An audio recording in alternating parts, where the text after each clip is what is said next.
Alright folks, today is March the 28th, is that right? Yeah, I think that's right. Um, some of you been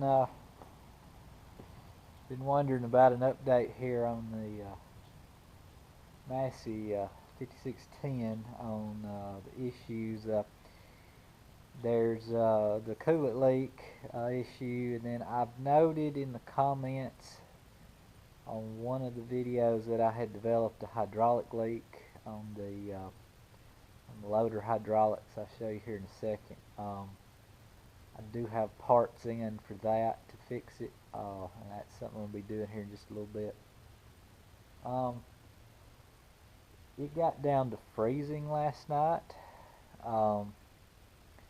and it's supposed to be a hard freeze again tonight here in late March, so it's kind of slowed getting much of anything done down today. Been hovering around in the low 40s, but anyway. I did go to the co-op this morning, got another load of liquid nitrogen that I'm going to be putting out on the hay fields. It's supposed to warm up tomorrow, so I plan on doing that tomorrow.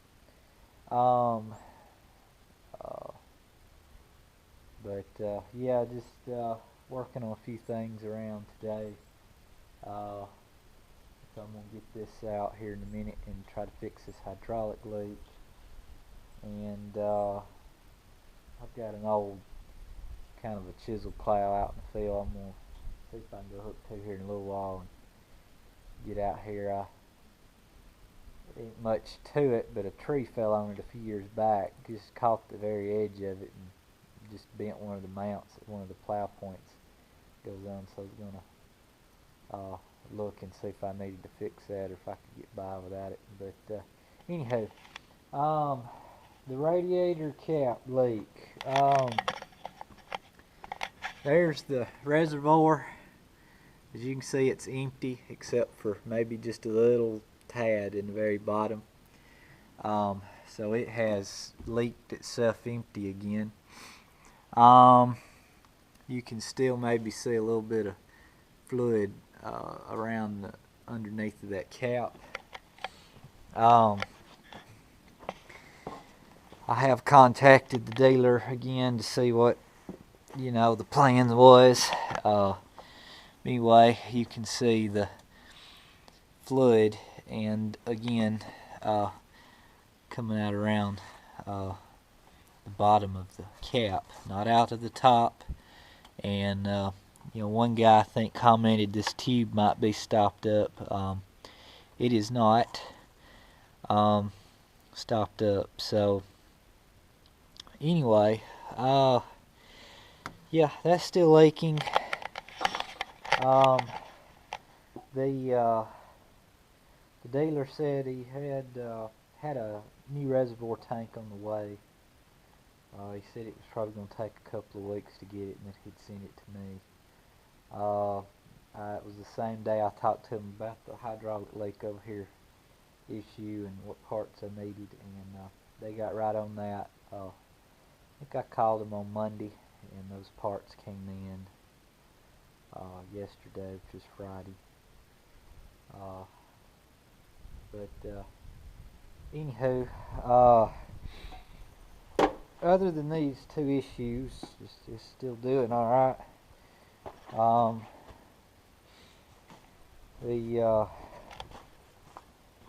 Work around mud here. The hydraulic leak is to do with this quick connect coupler here.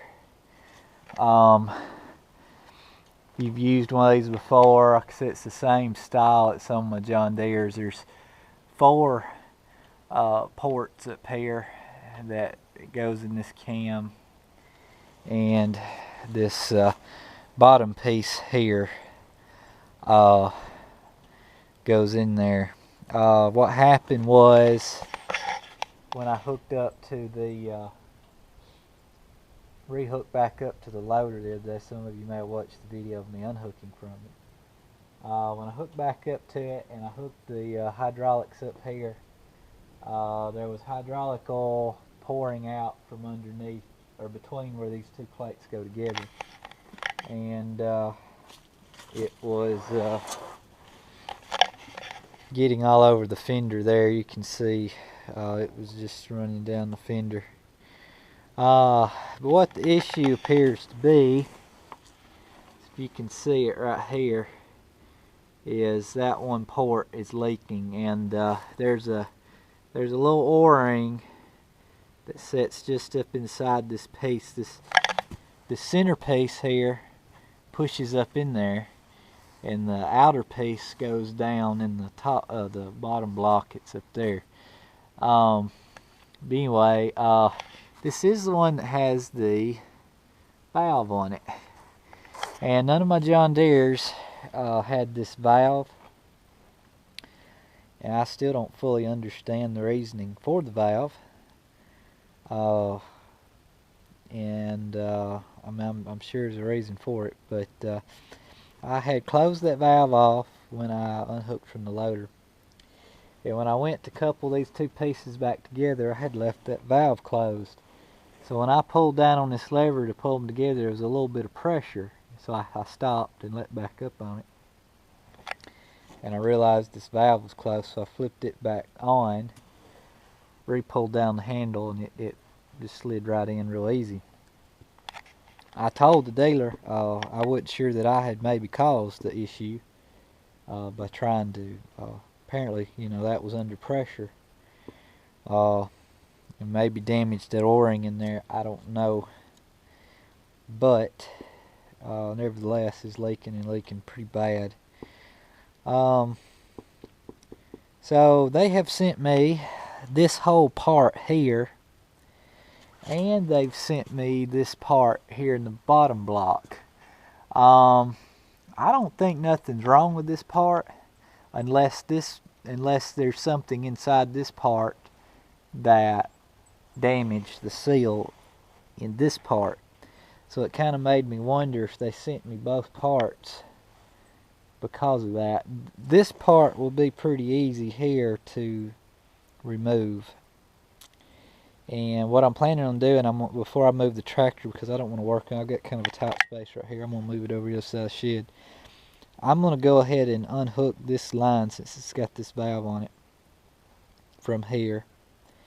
Couple this block up with this one out, and start the tractor up. Of course, I won't be able. I don't know which cylinders this goes to exactly, but I'm gonna find out.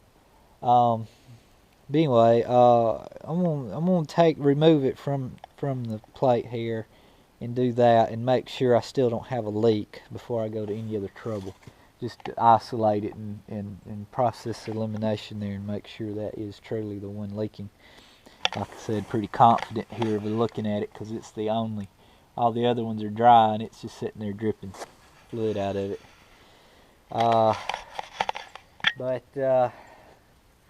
Yeah, that's what I'm going to be doing here shortly, and hopefully that's all it is. I really hate to take all this apart, because it's going to be a little bit more trouble. To replace this piece, I'll have to disconnect all 4 of these lines, lift it up, put the new piece in. So I don't know what to do there just yet. I'll probably disassemble this one and have a look at it, and then go from there. Because I hate to put the new part in, and this be something wrong in here that was causing that, but it shouldn't be. But I've got this piece here is got multiple pieces to it, the way the parts came, so I can show you that. This one down here is it's all in one sealed up piece. So I'll try to show you how that is, but yeah, regardless of whether it was my fault or if it was just something defective, he went ahead and sent me the parts on that, and that was good. But anyway, yeah, I've done cleaned this part up, wiped it down. You can see there's a little hydraulic oil setting ready to drip right there, but I'll need to clean this fender up, and it's splattered all over some stuff here, but anywho, get out of here. That's kind of the situation right now.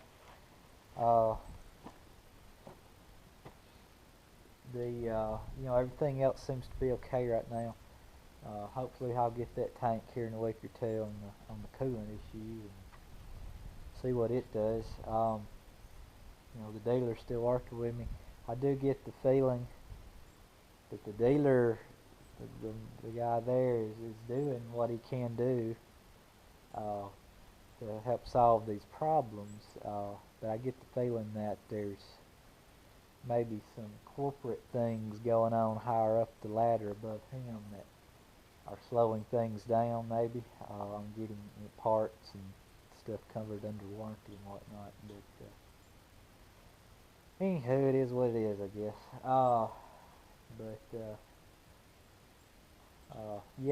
I sprayed. I made my second pass sweep. I started this tractor early that morning, and I didn't stop for lunch that day, nor did I stop to eat supper until about 10 o'clock at night. But anyway, I put the tractor back in the shed somewhere between 9:30 and 9:45. It never shut it off all day long, which is not uncommon for me to do. But yeah, it ran all day, no issues, everything was good. It was the day after that I went and hooked back up to the loader because I needed it, and that leak developed. So, but yeah, that's the update on the Massey, the 5610 right now. It ain't left me stranded in the field yet, so it's just some minor things. Hope it stays that way. But yeah, it did great on spraying. With the loader off and the way that hood's slow, I mean, very good visibility out of the tractor. Turning radius was good. Just everything went well on that. So anyway, I'll shut up here and get to working on that hydraulic leak. Try to get that fixed here before long, so I can move on to some other things. Thanks for watching. See ya.